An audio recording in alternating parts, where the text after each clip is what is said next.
que en cada punto de la variedad M hay un vector normal, porque el gradiente a un punto nivel es ortogonal, en caso que no sea cero. Entonces, si hay plano normal, no cero, hay plano tangente, y si eso se mueve suavemente, entonces hay plano tangente en cada punto, entonces eso es una variedad diferencial. Entonces, más o menos,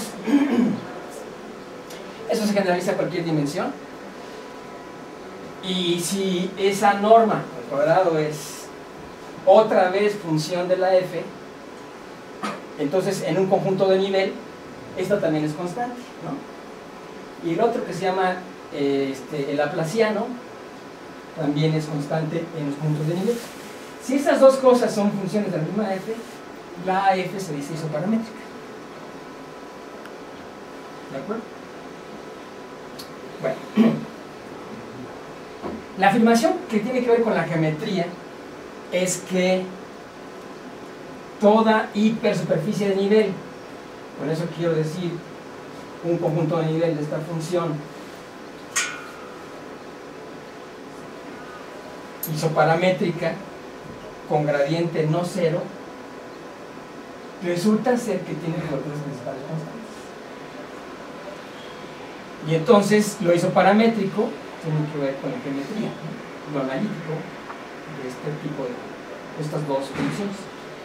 Para ver eso, pues un poco de geometría. No voy a entrar mucho en detalle, pero pues sí hay mucha geometría aquí. Este campo Xi, aquí le llamé N, pueden pensar en el mismo dibujo. Aquí tengo la variedad de dimensión N.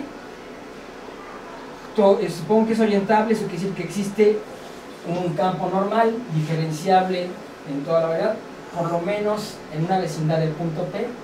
Entonces, tengo plano tangente diferenciable en cada punto, con una dirección normal Xi. Y asociado a este campo normal hay un operador lineal autoadjunto, que es el operador de forma, ese que aparece ahí.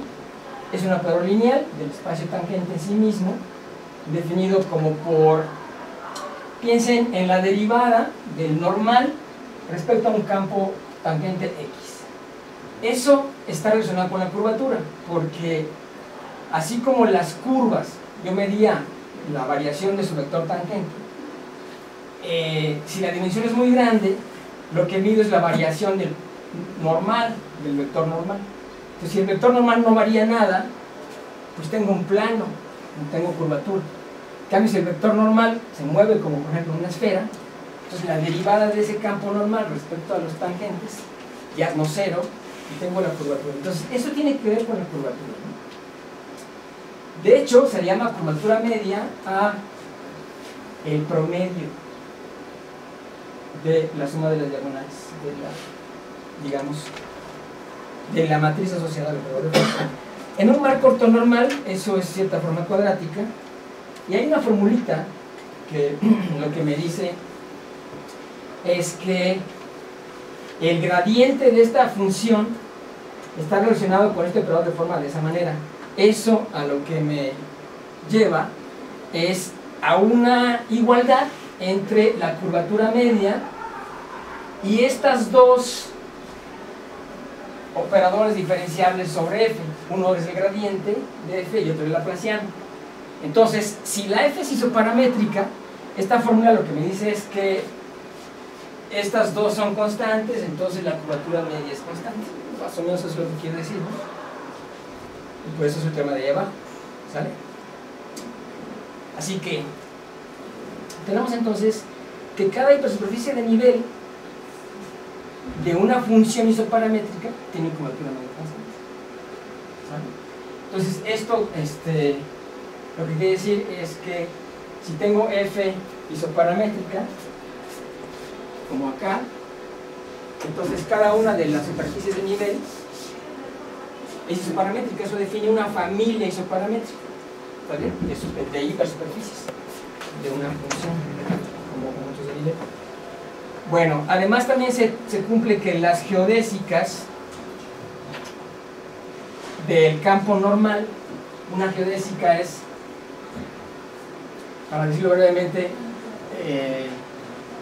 en una vecindad de un punto, la que tiene menor distancia entre dos puntos, ¿no? Entonces, si yo tomo aquí el espacio ambiente y un punto P y una dirección, en este punto puedo pensar en Xi. La geodésica que pasa por este punto con esta dirección resulta ser curva integral de estos campos normales. Entonces, eso lo que me está diciendo es que si tengo una familia isoparamétrica, entonces las generadas como de forma paralela, o sea que se mueven en la dirección Xi, ¿ok? Y aquí familia isoparamétrica quiere decir también como familia de hipersuperficies paralelas. ¿Vale? Entonces, hay un teoremita que me dice que si la variación de esta hipersuperficie paralela desde un origen la empieza a mover, digamos, en la dirección normal, entonces pudiera ser que hasta cierto valor esa función sea una función con diferencial inyectiva. Eso se llama inmersión. Lo que quiere decir es que puede pasar que para cierto t todas estas hipersuperficies paralelas tienen la misma dimensión del dominio. Eso no siempre pasa. Por ejemplo, tomen ustedes una esfera en R3 y tomen el campo normal hacia el origen. Entonces empiezan a mover la esfera hacia el origen. Entonces casi todas son de la misma dimensión que la original cascarón esférico, hasta cierto punto, ¿no? Cuando este Xi, pensemos que Xi es unitario, y lo muevo t veces Xi, entonces hay un cierto t donde esto pues degenera en un punto. Ese punto degenerado le llamamos su variedad focal, el original. Entonces, bueno, ok. Entonces, este teorema lo que me dice es que cada una de estas hipersuperficies paralelas tiene curvaturas principales constantes, sí, solo sí, también tiene curvatura media constante. Eso es por las fórmulas anteriores. Así que, curvatura media constante que de cada una de las superficies de la familia isoparamétrica es equivalente a curvaturas principales constantes. Entonces esa curvatura ella no sé, es como un invariante homotopia, ¿no?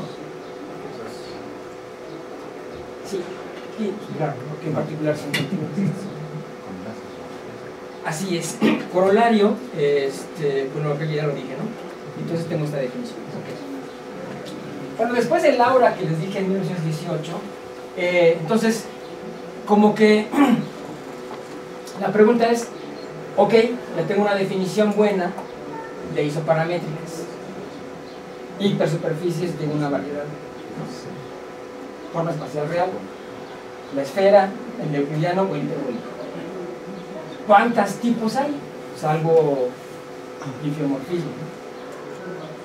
Entonces, el primero que probó o que clasificó este tipo de objetos geométricos fue Tullio Levi-Civita en el 37, y lo que demostró es que o son familias de planos paralelos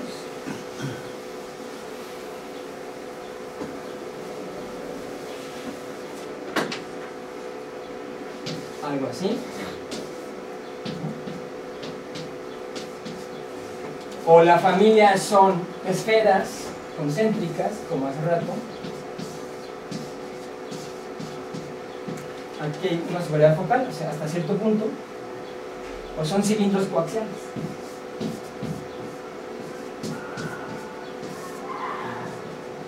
Aquí también hay una singularidad, que es la focal correspondiente de esta familia. Si me muevo en el chi hacia el centro de cada círculo, ¿no? Bueno, otro italiano, Segre, un año después, dijo: los resultados de Levi-Civita se pueden generalizar a cualquier dimensión. Entonces, esto que pasaba para superficies, vamos a poner M2 en R3, un año después se dice, también pasa esta clasificación para cualquier dimensión finita, hipersuperficie isoparamétrica en forma espacial, euclidiana, nada más para el euclidiano. Este fue Segredo el derecho. Y luego Cartan dijo, bueno, pues ya entrados en el asunto, vamos a ver qué pasa con las otras formas espaciales reales con curvatura positiva o negativa, es decir, la esfera o el hiperbólico. Entonces, en el caso hiperbólico también pudo tener una clasificación completa, Cartan.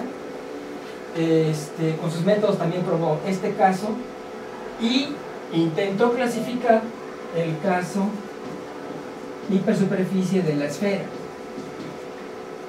Y allí pues logró un avance importante.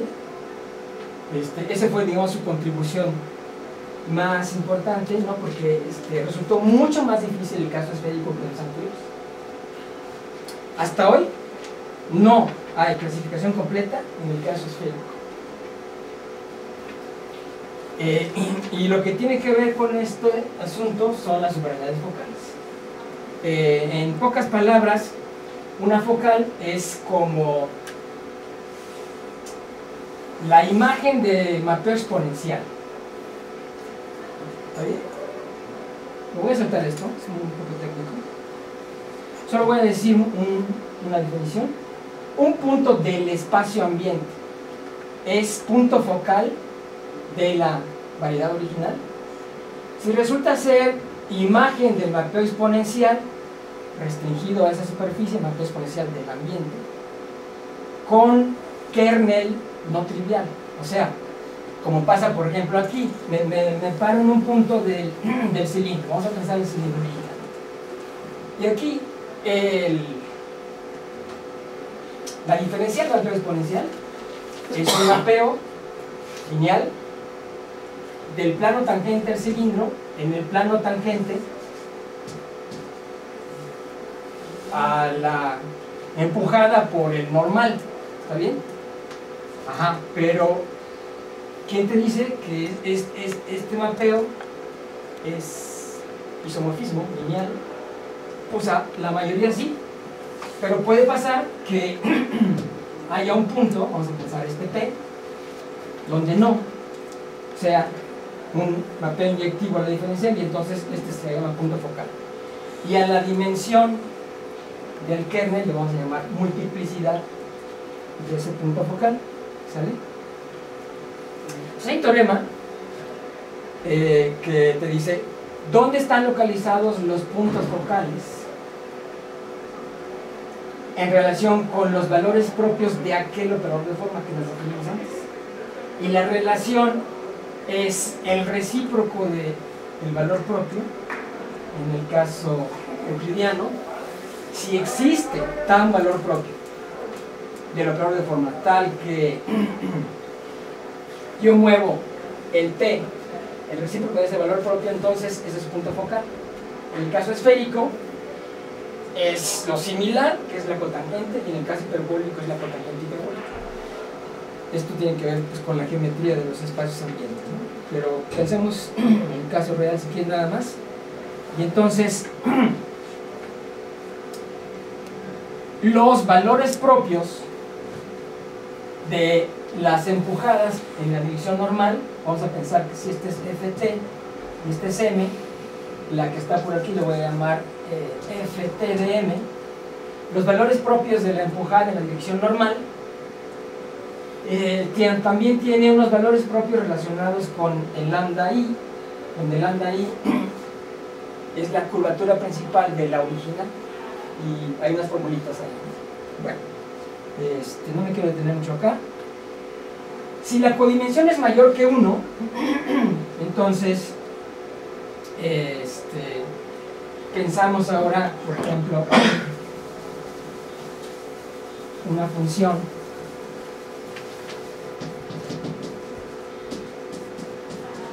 de la subvariedad original en un espacio ambiente real, pero con K mayor o igual a 2. Entonces, en cada punto de la M original, el Xi ya no nada más se mueve en una línea, sino que se puede mover en una esfera de dimensión K, ¿no? Y entonces lo que tengo es el tubo. Entonces esta es FT de. En el caso de tubos, pues hay unas formas similares, ¿no? Ok, ahora nos brincamos del 38 al 78, 40 años, en que en los 70s lo que se había preguntado Cartan, que no pudo responder en esa época, no hubo ningún resultado. 40 años hasta principios de los 70, por ahí empezó otra vez a surgir resultados en este sentido, y uno de ellos fue dado por Cecil y Ryan, que dice que en el caso de hipersuperficies, si las curvaturas principales son funciones que las puedes ordenar y la multiplicidad es constante, quiere decir que el kernel de la diferencial exponencial es no trivial con dimensión mi para cada lambda i. Entonces son funciones C infinito, de hecho, y cada uno de estos espacios propios asociados a cada valor propio tiene dimensión mi, la multiplicidad, desde luego, y las direcciones principales son integrables. Eso pasa, por ejemplo, en el caso tridimensional con una superficie que no tenga puntos umbilicos. Punto umbilico, vamos a llamarlo así, es un punto de M tal que la curvatura máxima es igual a la curvatura mínima. Eso pasa en la esfera, por ejemplo. En todos los puntos, la mínima y la máxima son iguales.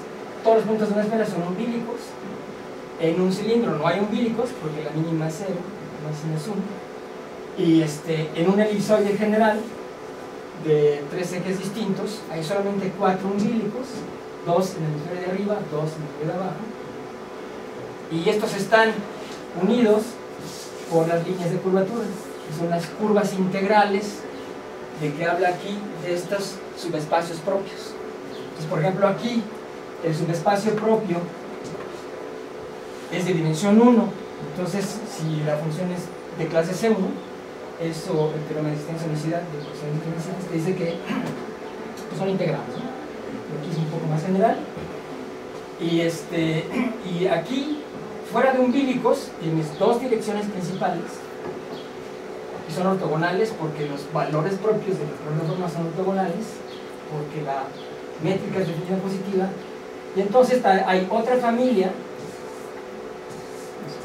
de curvas ortogonales en cada punto fuera del umbilico, y estas son las dos direcciones principales en cada punto, y las curvas integrales de las direcciones principales son las líneas de curvatura. Este es caso de dimensión 1. No se conocen muchos ejemplos en dimensión mayor. Por ejemplo, si el espacio propio es de dimensión 2, hay algunos resultados que te dicen algo así como los cilindros concéntricos son las superficies de curvatura en lugar de líneas de curvatura, ¿no? Pero en dimensión 3 ya explota la cosa, ¿no? No lo puedo dibujar ni siquiera. Pero bueno, aquí no estamos interesados en eso, más bien en la clasificación de la que hablábamos, ¿no? ¿Alguna pregunta hasta aquí? ¿Hay superficies con un solo plano umbilical? Eso no es interesante. Si son compactas, la conjetura de digeomorfas a la esfera, compactas, ¿no? O sea, digamos ovaloides, ¿no? Convexas, en curvatura positiva, en todo punto. Karateori en 1940 y algo, digo, no, tiene que haber al menos 2. Esa conjetura de Karateori no se probó hasta 2000 algo. Es muy famosa, ¿no? Le probó Klingenberg usando algo así como técnicas de como flujo de Ricci, son diferenciales parciales, no sé qué. está complicado. La clasificación de las familias en el biológico es como... Para ahí voy. Me voy a saltar esto. Y entonces empezamos ya con los resultados de Cartan. En 4 artículos, en esos años, clasificó las isoparamétricas dentro de una forma espacial con curvatura constante C, con G, curvaturas principales distintas, con sus multiplicidades respectivas, demostrando una formulita que ahí está tomando en cuenta la multiplicidad, pero igual se puede escribir sin tomar en cuenta la multiplicidad. Entonces tienes la suma, vamos a ponerle C, voy a poner lambda, yo tomo lambda, cualquier valor propio, y luego tomo los distintos a ese valor propio, entonces hago la suma, digamos así, sobre J, ¿ok?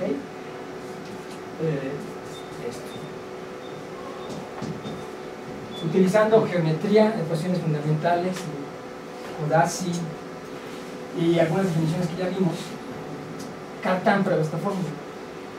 Maravillosa fórmula porque esto permite la clasificación en los casos euclidiano e hiperbólico. Por ejemplo, si C es 0, el caso euclidiano, entonces tienes que esta suma, así, es 0. Entonces, como estás pensando aquí, desde luego, aquí estás pensando en lambda distinto de los demás, para que tenga sentido dividir entre esto. Entonces, por lo menos hay 2. Y supongamos que tomas el menor lambda positivo. ¿Okay? Entonces tienes una suma, se puede ver que este cociente, si lambda es el menor positivo, este cociente se puede ver que es siempre menor o igual a 0, pero tienes una suma de cosas negativas o 0 igual a 0, tienen que ser 0 cada uno. Entonces el producto es 0 para toda J. 2 soluciones. O lambda es 0, que escogiste original, o todos los demás lambda J son ceros. Entonces, esto lo que implica es que el número, este es número de curvaturas principales distintas. ¿Ok? Entonces, esta fórmula, en este caso, lo que implica es que G es menor o igual a 2. Entonces, sumamos hay 1 o 2. Y si hay 2, uno de ellos tiene que ser 0. Y el otro, puedes pensar el positivo. Si no, cambias la orientación del normal y luego es positivo. Conclusión, en el caso euclidiano, planos o productos de algo con curvatura 0 con esferas, es decir, cilindros. Y el otro caso es, si G es 1, obviamente esta fórmula ya no vale, pero si G es 1 es trivial, porque entonces nada más hay una curvatura principal, entonces todas son iguales, ¿no? Entonces es totalmente umbilical, entonces la esfera. Entonces, esa es la canonización de Cartan, sobre lo que probó David Chivita y Segre, ¿no? En el caso hiperbólico, algo similar sucede, solo que también G tiene que ser menor o igual a 2, y la clasificación de Cartan lo pudo hacer con una cuenta similar. Se puede poner aquí si C es menos 1, algo un poquito más complicado que lo que dije, pero también se puede ver que esto implica que es menor o igual a 2, y entonces son los casos totalmente umbílicos o otra vez productos de tubos, ¿no? En el caso esférico, ya esta fórmula no te puede decir que G sea menor o igual a 2, aquí tienes esto positivo, y ese análisis algebraico fácil ya no se puede hacer. Entonces, pues empezó a cartar por casos, ¿no? A ver, G igual a 1, ¿qué te puedo decir? Pues fácil, es totalmente umbilical, en una esfera, pues es esfera, ¿no? Dos principales curvaturas distintas, ¿qué te puedo decir? Son subvariedades de la esfera. Entonces, esto es producto de esferas, con ciertas condiciones.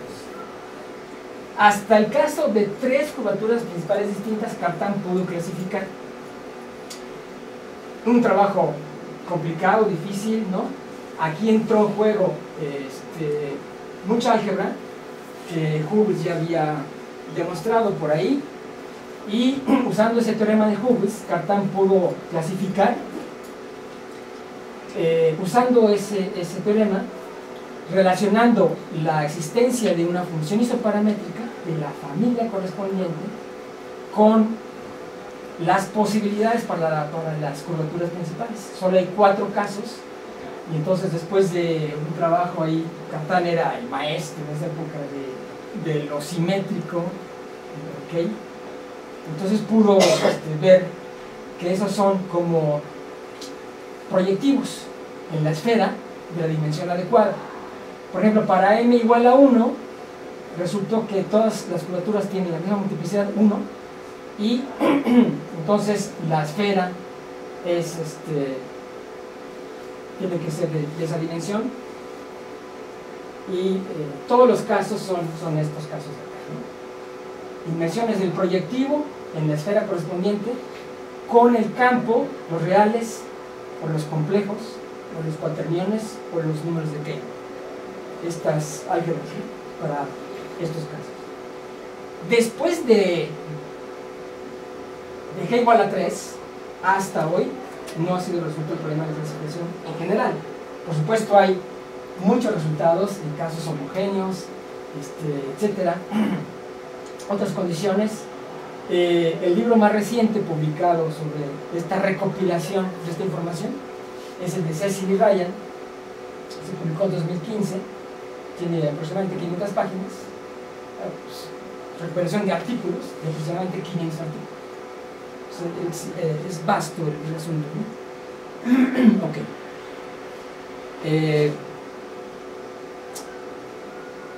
Entonces, en esa época, en el 39, Cartan se hizo esta pregunta: oye, ¿será que si te doy un entero positivo me puedes construir una familia isoparamétrica en la esfera con ese número de curvaturas principales distintas? No hay límite en el número de curvaturas principales distintas. Casi un poquito más de 40 años después, publicado, aunque Cecil y Ryan dicen que Musner lo publicó desde los 70s, digo, no lo publicó, lo hizo, y circulaba ahí su manuscrito, pero no lo publicó hasta 10 años después, no sé por qué, más o menos, que dio una respuesta a esa pregunta de Cartan, diciendo, pues no siempre, solo hay 5 posibilidades para las curvaturas principales distintas, o 1, 2, o 3, o 4, o 6. ¿Por qué no puede ser 5? Nuevamente la razón es algo de un área que no es la geometría diferencial propiamente, tiene que ver con el álgebra y con la topología, en particular con la homología y la cohomología de la subvariedad isoparamétrica, ¿no? 2 artículos que, digamos, hicieron como historia aquí en este asunto de Musner fue que lo primero que probó fue que si tienes una isoparamétrica hipersuperficie de la esfera, entonces es una superficie de nivel de una función isoparamétrica que es un polinomio homogéneo de grado G que cumple este par de ecuaciones. Entonces, si notan aquí de la ecuación, si me restringo a la esfera, pues esto es constante. Entonces tengo, digamos, ese caso particular, donde M1 y M2 son las únicas 2 multiplicidades distintas que pueden existir en este tipo de superficies. Eso se probó también en ese artículo. ¿Ok? Bueno, entonces también probó lo siguiente: si M es compacta, isoparamétrica en la esfera, entonces eso divide la esfera topológicamente en 2 componentes, B1 y B2, cada uno siendo un haz de discos cerrados o bolas cerradas de dimensión la multiplicidad más 1 sobre sus variedades focales. Entonces tengo algo así como tubos, ¿no?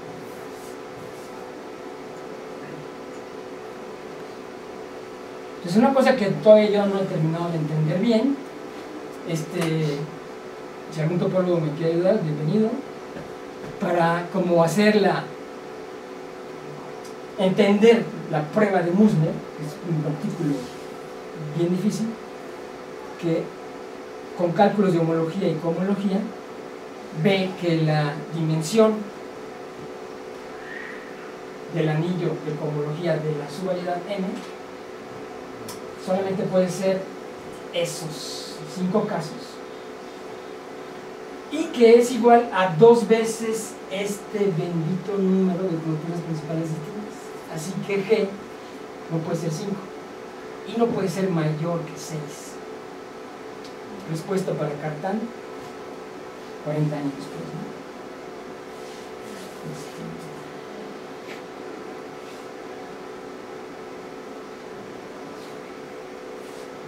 Aquí hay algunas referencias. Este es como el mejor resumen de lo que hizo Cartan desde el 37, 38, 39.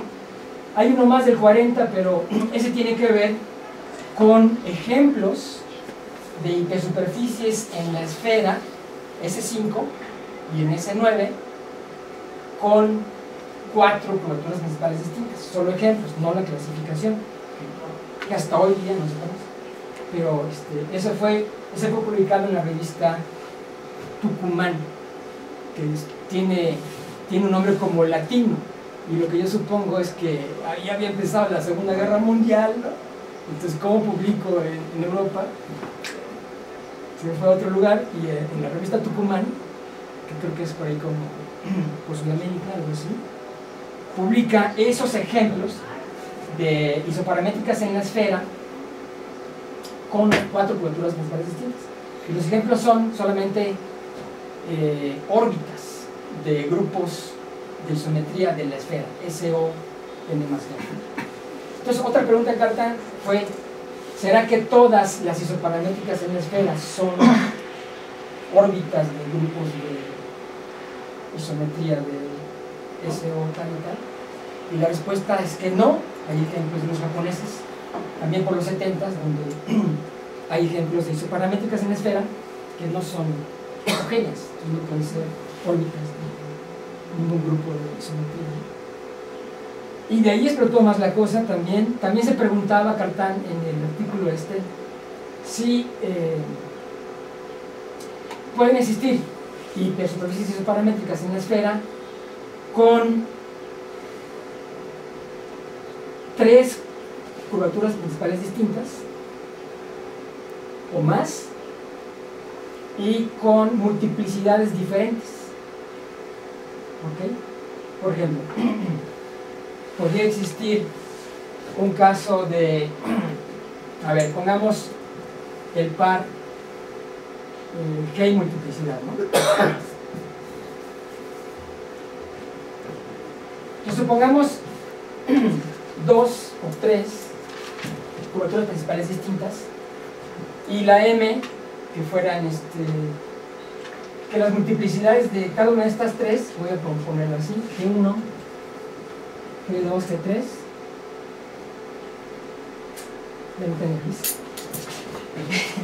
Gracias, muy amable.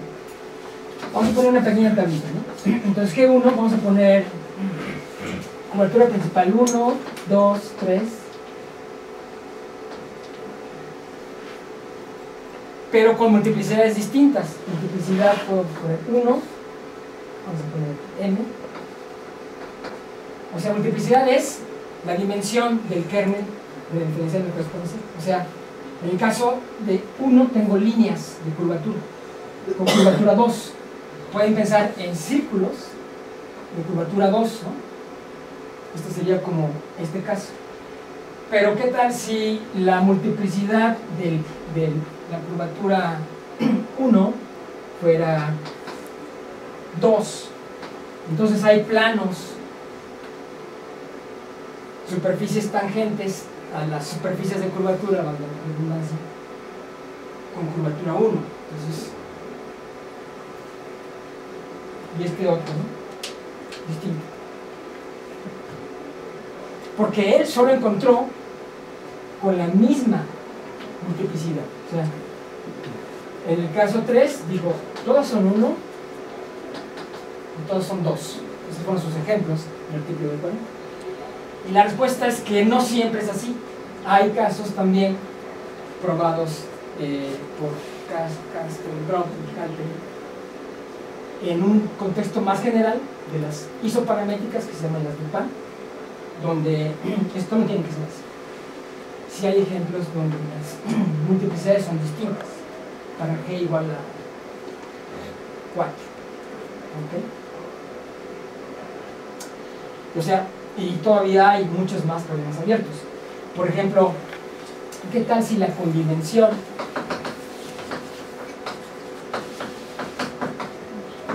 es mayor que 1?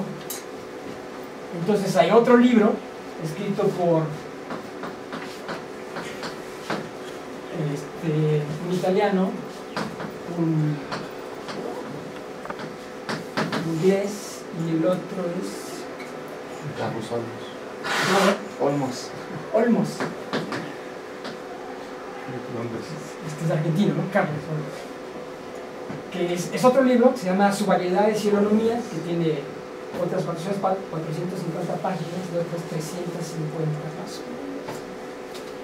Referencias, todas sobre resultados en codimensión grande. Y también en el mismo libro de Cecil Ryan hay el caso de hipersuperficies en formas espaciales complejas, o de los cuaterniones, o de Cayley. Esos son otros tantos capítulos, ¿no? Ahorita estamos entendiendo hasta la mitad del capítulo 3, más o menos, ¿no? El Cecil Ryan tiene 7 u 8 capítulos. El material sí es extenso. Y estamos interesados en como ver si es posible tener, para empezar, una definición razonable de hipersuperficie isoparamétrica en semi-riemannianas nulas, que es eso casi no hay nada, ¿no? Hay un artículo por ahí, pero además está todavía por atacarse, estamos enfrascados en estos momentos.